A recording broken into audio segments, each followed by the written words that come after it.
Alright, so hey guys, in today's video I'm going to teach you on how to zip or unzip a file or a folder in Windows 10. So let's get straight into it. So what you're going to do is you're going to open your Google Chrome and you're going to search here WinRAR. Okay, click on the first link, this link that I'll be giving in the description below, so you can just click and you'll be landing on this page.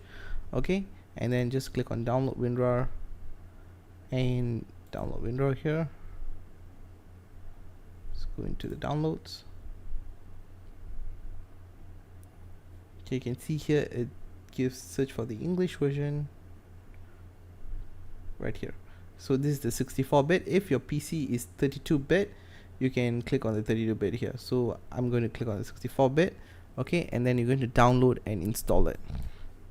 So once it's installed, you have WinRAR right here. So if you have a file or a folder, for me in this case I have a folder, I'm going to right click on the folder and you'll have options right here. So you're going to click on add to archive. Okay, so you can make sure it's a RAR format or a RAR4 format, but we are going to zip the file. So click on zip, and then you can rename the folder as anything you want. So we're just going to be this example.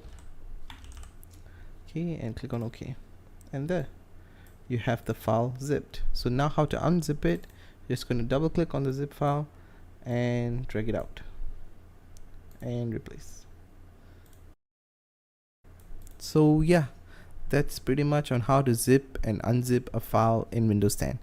So if you have any other questions or any problems, please put them down in the comments below, and I think that's about it. So thanks for watching, peeps.